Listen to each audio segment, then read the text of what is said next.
Good morning. It is February 6th, 2024. This is episode 69 of the Paul Green Comedy PaulCast, a podcast by a dreamer for dreamers. I hope you're all doing fantastic out there.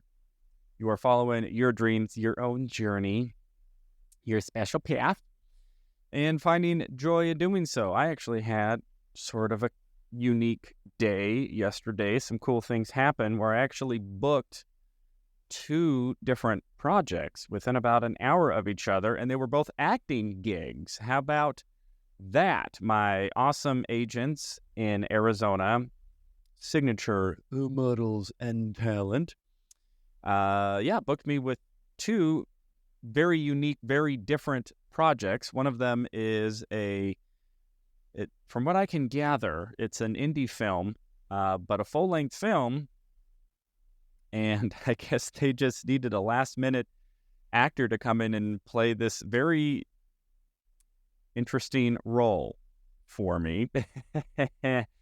I'm sorry I have to be nebulous, because I can't really disclose the details, and also, I actually don't know hardly any details at all about the project because I was asked if I was available on Sunday. There was no audition. They just wanted to talk to me today. So I get on the phone with the producer or the casting director. Honestly, I don't even know who it was I was talking to. It was just a guy who needed an actor for his movie. And he sent me the script and I looked through it and he just asked if I had any questions, and I just talked through what I was seeing from the script and just said, hey, it sounds like it's a comedy going in this direction. Again, I have to be a little vague about the details. And he goes, oh yeah, that's absolutely it. That's exactly what we're going for. Yeah. And then he said, if you're available tomorrow evening, we would love to have you. So I said, okay. So that happened at about 3:00. And then at 4:00, I had a callback, a virtual callback for a self-tape audition that I had submitted last week. And this project is very interesting. So it's actually an industrial. For those of you not in the biz, industrial is anything that is for corporate purposes, but more internal. Right? So these are training videos, how-to videos, things like that. I mean, as an actor on film, you pretty much got three main options. It's either theatrical, which is TV and movies. You have commercials, which are obviously advertisements, or you have industrials, which is what this is. So if you work for a company, let's say, and they have a training video about how to use the software system, and it's very clearly produced, and there's actors and actresses who are, hi, welcome to this new company. My name is such and such. I'm here to help you understand how to use our client relationship management software, for like that sort of stuff. Or any sort of training videos, safety training videos, some woman in a lab coat walking you through the warehouse and, where all of the exits are. Like that sort of stuff would be considered industrial. I remember I was on a plane once and their sort of pre-flight spiel was actually on the televisions. So those were probably not employees of the airline. It could have been, but it's most likely that it was paid actors and actresses who were doing an industrial. There you go. There's a little definition about the acting side of my dreams and what I'm up to. So anyway, so this project that I booked is an industrial. And yeah, so I had the callback. It was a virtual callback, so we were in a Zoom meeting or whatever, and there was like 8 people there from the production crew, and then just me, and then there were 2 other actors who were in the room. who read through these lines. I didn't have very many lines, only had 3 lines, and it was a longer script. So I just get in the meeting. There's a couple, all right, everybody, we're just going to go through the script. Up front here, we'll see how it goes. And my 3 lines are right up front, and then I literally exit. So I'm just in this Zoom meeting, actually right in this room, standing right over there. You can't see where I'm pointing, but to my left is a gigantic blue screen. So I turned the camera and my lighting around so I'd be in front of the blue screen, and did my 3 lines and then exited. And then there's like 4 more pages of dialogue that the other 2 actors were involved in this industrial. So I literally just stayed ducked off a screen for a good, it wasn't super long. It was like 3 minutes. But there was part of me that started to get nervous going, wait a minute, did I miss some additional pages? It seemed like I just read these 3 lines, but then I really started to panic. And so I'm like ducked down, and then I was filming the audition on my phone, but I had my laptop open over to the left of me. So I'm like ducked off a camera, and then I'm scrolling through the script and trying to get ahead just to make sure that I didn't miss something, because I didn't want to embarrass myself, because they didn't really give us any sort of like heads up or any sort of like quick read through. It was just like, all right, we're going to go through the entire script. Here we go. And I was actually the first line. No, the second line. And I was a little nervous because I didn't actually know there was a line above me. And so the way he started it out, he just said, all right, we're going to start from the top. But then he said the character that actually reads first, which I thought was me, but it wasn't me. And so then same thing, I went, oh no. So I scrolled up and realized that there was a line before the action notes, which I've done a lot of defining here for the non-actors out there. Action notes are just where the script describes the actions that are going on before the dialogue. So an example would be like, Jake walks into the bar and sees an open bar stool next to Cindy. Jake sits down, motions to the bartender, and then turns to, I already forgot the character's name, Cindy or whatever I said. So that would all be written out, and then it would be like his dialogue. Hey, so you from around here or whatever? So I knew there was a bunch of action lines right before me, but I didn't know there was a line of dialogue before those action lines. And I also didn't know if somebody was going to read those action lines. Typically in a read-through, there's a designated reader who will read all of those action lines just to keep things moving. And then we, as the actors, we only just read our dialogue. And so, I don't know, I was a little nervous, it's like, I think I have this under control. It's like, okay, there's a line. So I was just keeping my eye on the last line of the action lines just to make sure that got read before I did my line. And fortunately, that's exactly what happened. The first actor read their line.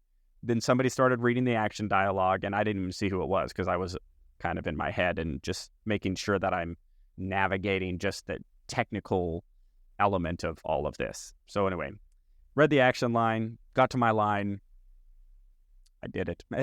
And again, I have like 3 lines, a little bit of back and forth, and then I exit the scene. And then at the end, the guy who was running the audition just said, hey, great, are there any notes, or does anybody want to do it again? He wasn't talking to us. He was talking to the other members who are the client in essence, and just wanted to know if any of them had any notes or wanted to see it again or see it done a different way. And that's always kind of a fun, not fun element of auditioning for stuff, because it can go either way. It could be, if they don't have any notes, it could mean that it was so bad that they've already seen all they need to see, and they know that ain't it, and they don't think that any of the actors in this room are going to be able to get it. So they just go, nope, we're good. It could also mean that the actors crushed it so hard that it's kind of a waste of their time to even do it again. It's like, oh, nope, we've seen all we need to see. We know that this is what we wanted, and so let's just end the audition and we'll book these guys and move forward. So you never really know. And by the way, getting notes also isn't a bad thing, because if you get notes, it also could mean that, wow, we really like these actors and we trust them. Let's challenge them a little bit to see if they can take direction and if we can get them to try it a different way and maybe find another creative way to make it happen. So anyway, you never know. It's always a little, I don't know. You just never know. Any actor out there, you know what I'm talking about. Ultimately, you have no idea. There will be times where you go in there and you just think you crushed it so hard, and all of the people in the audition are laughing, and that was the greatest thing, and then you never hear from them again. Sometimes you'll go in and you just think you totally bombed, and that's the one you get, and you have everything in between. This one, I just had no idea. I just gave my best interpretation of what was going on in the scene. And plus, it's an industrial, so they aren't really looking for like traumatic acting. They're looking for convincing industrial acting to where it doesn't feel hokey and it doesn't feel forced, but this is really more for like an internal training video. This isn't getting submitted to Sundance, if you know what I mean. So anyway, I did that, and then like an hour later, I got an email back from my agent saying, hey, you booked it, and here's all the details. And then right after that, I got another email from my agent that they had pinned down the that other acting one. So it's like I had 2 auditions 1 hour apart, and then within an hour I had booked them both, which was fun. And I haven't been auditioning a ton, but it was just cool. It's a cool experience. It's a cool experience when you're the guy, or I suspect the lady, of any sort of project that you were competing against who knows how many other people, and for some reason, out of obscurity and intense competition and hundreds, if not thousands, of other people who were throwing their hat in the ring, that you were the one picked out of that sea of human beings. And it's really fun when you get 2 of them in a day. Oh, and by the way, before any of you start going like, oh, am I going to see any of this stuff anywhere? Are you a millionaire now? No. If I showed you how much money I was making for these, you would be like, wait, what? That's it? Yeah, that's it. The pay scale for actors is so unbelievably lopsided towards the most famous person gets all of the money, and anybody who's not that person splits up this much. It's the 80-20 rule. It's the Pareto distribution.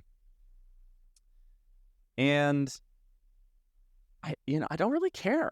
It's funny. I hardly ever even look at how much money I'm making. It's like I'm living my dream. Like people want me to go act and stuff. It's just so cool to me. Like I just get excited about it, and anxious and apprehensive about how it's going to go. I was really sweating that audition because, again, I'm not doing this every day. So when I get an audition, it's not like I've been practicing auditioning every single day and I'm auditioning 4 or 5 times a day, every day, month on end. The way things are going now, I get maybe a couple auditions a month, really, if that. So yeah, really cool. And who knows, maybe one of these days, if my dreams, all your dreams can come true, then it'll be a role that I can say, hey, everybody, guess what? I booked something that is life-changing, and you are going to see it on this platform when it gets released on this date. And by the way, the pay compensation put me in one of the 20% of the Pareto distribution instead of the 80%. Whatever. Did that sound vain? Why do I'm having some self-judgment that I just said that. But it's true. That is my dream. That is what I'm seeking in the acting world. And obviously I do stand-up comedy as well, and looking for those equivalent sort of big breaks and opportunities to start coming my way. And again, the reason I started this podcast was just to be transparent of the journey. So you got to see me on this side of things and what I'm experiencing and what I'm going through, and seeing if that resonates with any of you as you're going through your journey, and that hopefully maybe it provides a little encouragement and maybe helps you feel heard and seen as you are going through whatever dreams and journey you're going through, and whatever struggles. And so happy to oblige. So I will wrap up for today. I was actually supposed to have a guest last night. Unfortunately, she had to cancel because she got sick. Seems to be a lot of just sort of illnesses going around. I got mine mid-January, but I've had a handful of people have to cancel plans and, push things back and postpone because of illness. I'm really excited to have her on. She said, let's schedule for next week. She is running for a local political office in Mesa, Arizona, and she is just a big-time dreamer. That's how I connected with her. Was I did a comedy show when she actually announced her campaign that she was running for political office. I don't remember what it is. It's like an Arizona Congress, or like a state Congress person, I think. And then tomorrow, I am going to have my official dream manager, who was so influential and instrumental on sending me down the pathway of dreams in general, but also me identifying my dreams and going all in and moving to LA. The one and only Dan Rouse is going to be here in tomorrow's podcast. So excited, assuming he doesn't get sick. Maybe I shouldn't announce guests until after they've already done the podcast. So I'm talking to him, and then the next day, assuming she doesn't get sick, I'm talking to Elizabeth Barrett Pitt. I can't remember how she does her last names, who I met at the same company as Dan Rouse, and she was also pivotal because she was in the C-suite and was so influential in helping me go in my quest to move to Los Angeles back in 2015.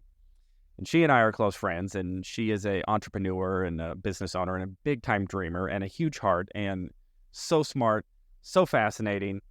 And she's going to be coming on the next day. So really excited to be talking to not only really good friends of mine, but big-time dreamers and people who have had huge personal influence on me. So looking forward to those episodes. So keep on living your dreams, everybody. I hope they're going well. I hope you are finding some joy and some success, and that you are navigating all of the pitfalls and the discouragements and the setbacks as you move forward with your dreams. So I love you all so much. Thank you all so much for listening. And I am here to support you in your dreams and hope they are going well. So that is it for today, February 6th, 2024, episode 69. Did I say the date right? Yes. February 6th, 2024, episode 69 of the Paul Green Comedy PaulCast. I love you all so much, and I will talk to you tomorrow.